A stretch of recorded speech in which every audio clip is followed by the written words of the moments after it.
Dia tidak merasa terluka karena terlalu lama menyerap trauma dari apa yang ia lihat dari kedua orang tuanya, hingga tanpa sadar luka itu melekat dan dianggap bagian dari dirinya.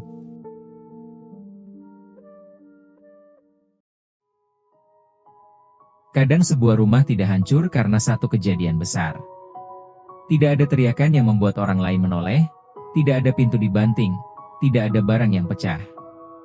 Rumah itu tetap berdiri, rapi, terlihat aman dari luar.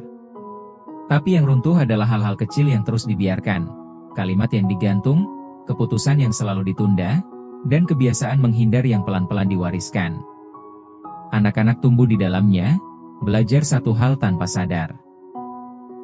Mengikuti terasa lebih aman daripada menentukan arah.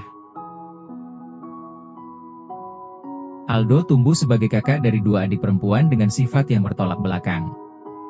Yang satu keras dan berani, yang lain pendiam dan memilih diam. Di antara mereka, Aldo belajar menahan diri, belajar menenangkan, belajar tidak memaksakan kehendak. Ia tumbuh menjadi pria yang terlihat baik dan bisa diandalkan. Di kantor, ia bukan yang paling bersinar, tapi selalu ada. Diminta membantu, ia mengangguk. Diberi tugas tambahan, ia terima. Saat rapat berlarut tanpa keputusan, Aldo menunggu orang lain bicara lebih dulu. Ia jarang salah, karena ia jarang memilih. Di sore hari Aldo duduk bersama seorang perempuan di sebuah kafe kecil.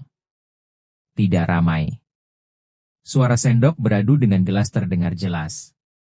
Orang-orang lalu lalang tanpa tahu ada dua orang yang sedang menahan sesuatu di meja itu. Tatapan wanita itu tertahan cukup lama, sebelum akhirnya suara itu keluar pelan. Kita mau sampai kapan gini terus? Kita udah pacaran cukup lama. Teman seumuranku sudah nikah.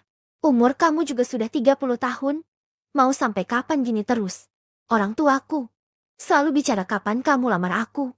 Apa selama ini kamu gak serius sama aku? Kamu masih belum yakin sama aku? Ia menatap cangkir kopinya.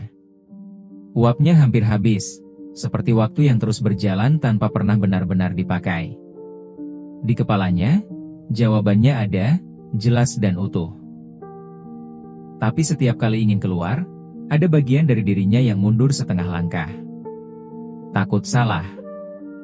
Takut berubah. Takut kalau sesuatu yang terlihat baik-baik saja ternyata menyimpan retakan yang tak bisa diperbaiki.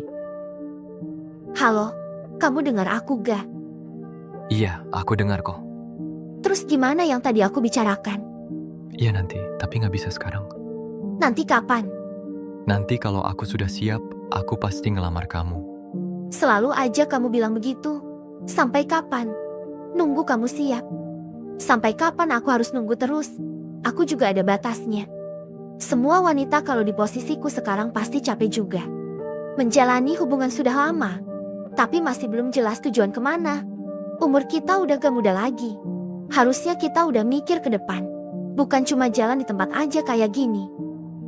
Iya, aku ngerti. Tapi kamu juga harus ngerti juga kalau aku belum siap. Nikah itu nggak gampang, banyak yang harus kita pikirkan dulu.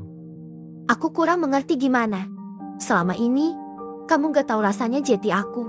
Kamu gak tahu rasanya jati wanita yang belum menikah di umurku sekarang. Kamu gak tahu gimana rasanya ketika aku ditanya kenapa belum menikah. Kamu minta dimengerti, tapi kamu gak pernah mengerti aku. Maaf, gak sepantas aku berbicara seperti itu. Kamu benar aku terlalu egois, memaksamu untuk mengerti. Aku bukan belum siap menikah, tapi aku takut untuk menikah. Takut? Apa yang kamu takutkan? Aku masih belum bisa membicarakannya, maaf. Ya sudahlah, percuma aku bicara panjang lebar. Tetap aja jawabannya sama. Mereka duduk tanpa melanjutkan percakapan. Di sekeliling mereka, hidup terus berjalan. Pesanan datang, kursi digeser, tawa dari meja lain. Aldo duduk di sana, menyadari satu hal yang selama ini ia hindari.